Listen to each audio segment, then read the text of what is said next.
I spend way too much money on all this. So like this video and subscribe to pay off our debts.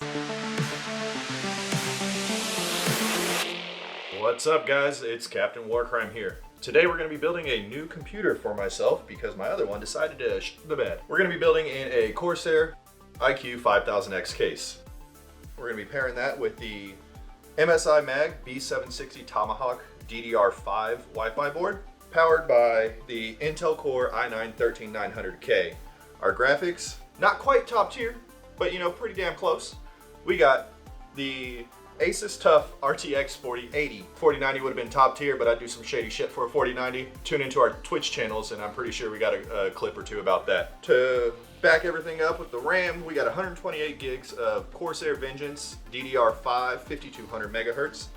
Then the cooler right here, we got the Corsair iQ H150i RGB Elite. Powering this beast of a computer is going to be the Corsair HX 1200. And our main boot drive right here is going to be the Corsair MP600 Pro.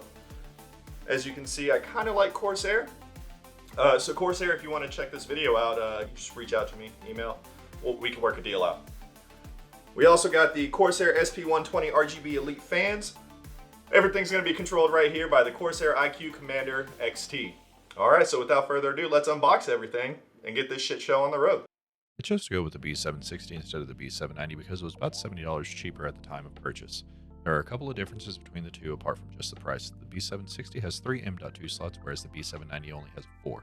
One of the major differences that makes me want to upgrade in the future is the clear CMOS and the flash BIOS buttons that are on the B790. Also, the B790 supports CPU overclocking way better than the B760 does, but at this time that's just not a priority for me. I went with the 13900K instead of the 13700K because the additional speed and multi and single core operation is way better for video editing and rendering.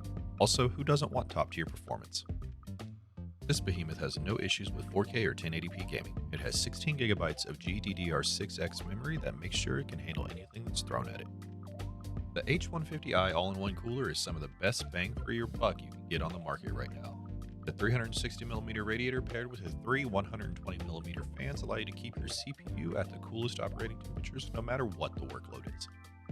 The HX 1200 sports the 80 plus platinum rating. It was $275 at the time of purchase. It's worth the money. The additional power that it gives allows me to expand my system as I see fit in the future. The main boot drive of this system is going to be the 500GB MP600 Pro from Corsair. This is what all my fans are going to tie into. You can tie in 6 fans into this and control their speed and the RGB in them as well.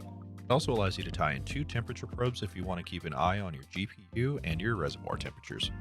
This 3-pack of fans is going to round out the RGB in my case. I wanted to replace the stock black non-RGB fans that came with the H150 AIO.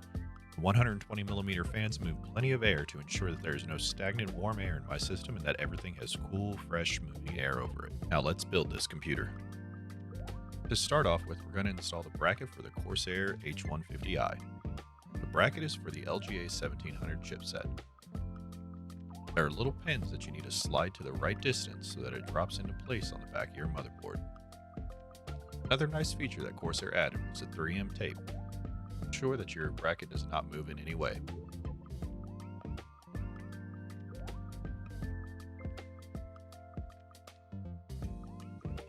Once the bracket is in place, you can go ahead and screw in the standoffs that are included in the kit.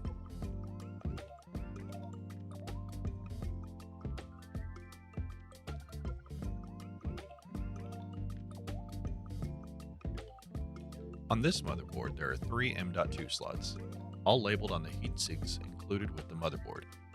I put the boot drive in the number 1 M.2 slot.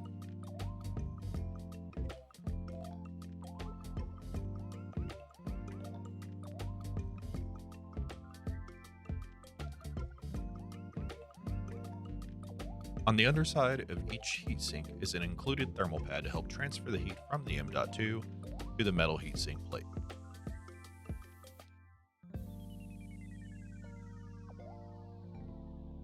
Next is installing the CPU. This part you have to be extremely careful. Luckily, the guys down at Intel had decided to make the chip fit only one way. Gone are the days of ensuring that your little arrow is lined up with the one on the motherboard.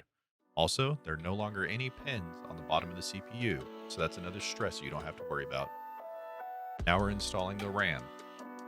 I'm installing 4 sticks of 64GB 5200 MHz Corsair Vengeance.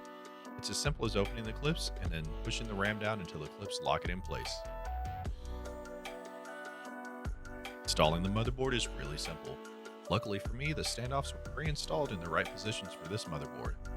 The middle standoff is a peg, so all I needed to do was align the standoff peg and drop it in place, and then screw in the other 8 screws to secure it to the case.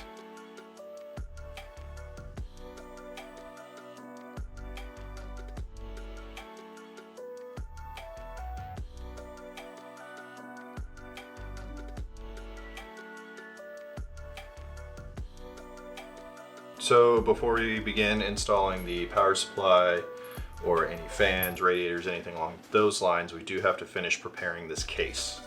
So to start off with, we're just going to turn it around and remove that door that just opened up. This door is really nice because it's your cable management hide. So you just open it all the way up, pop it off just like that. Removing the cable hide that is on the bottom front portion of this case is not necessary, but it does make it a little bit easier when installing the power supply. Removing the hard drive sled is crucial, however, since the HX1200 is a longer power supply and I needed the room in the case so that it would fit.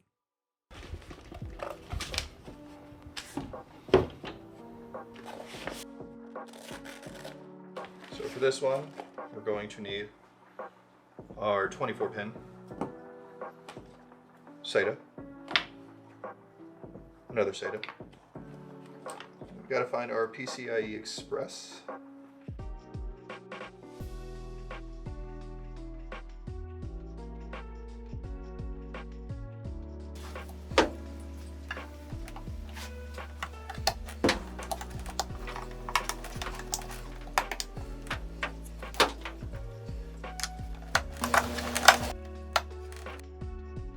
I have found the easiest way to run cables for the PSU is to install all the cables that you need prior to mounting the PSU into the case. There are some cases out there that have easy access to the back of the PSU, but this isn't one of them. Once you slide your PSU into place, go ahead and screw it in, so that way whenever you're tugging on the cables and trying to run them where you need them to be, the PSU doesn't move.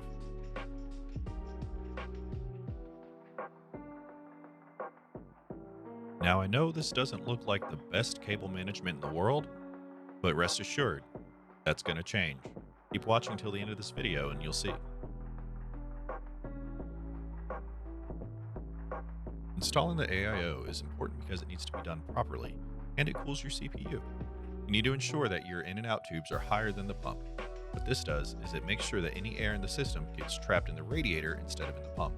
All AIO pumps need to have fluid in them for them to function properly. If you get air trapped in your pump, you're just shortening the lifespan of the pump for no reason.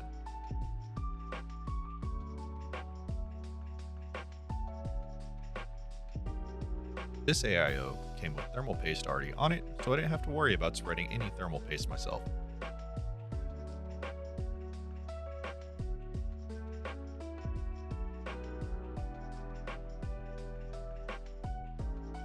And you can't forget to plug in those radiator fan cables.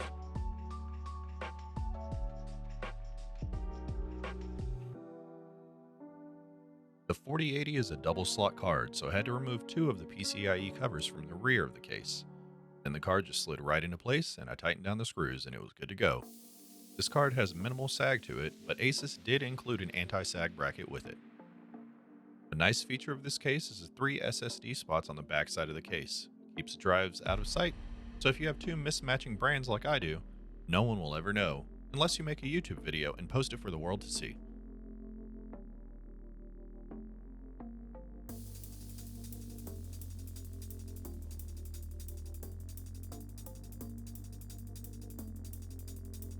So it's been a couple of days since the last scene ended. We had to wait for some stuff to arrive in the mail. Here we have the new Corsair cable kit. Just got it in my colors, black and blue. Add a little bit of pop to it. A couple of major differences between these and the standard cables that come with your kit is these are individually stranded and they have cable keepers to keep everything nice and tight and in a line.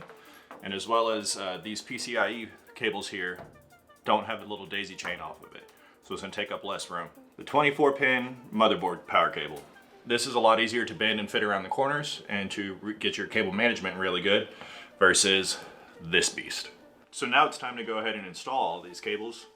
Nobody wants to see that. It's because it's going to take a long time. Whenever it's all done, we'll show you what it looks like, and then we'll be running some benchmarks. I really have nothing to add to this section that past me hadn't said, except for the fact that this isn't the last upgrade that I have planned for the system. Like and subscribe so you can stay up to date on the upgrades as they go.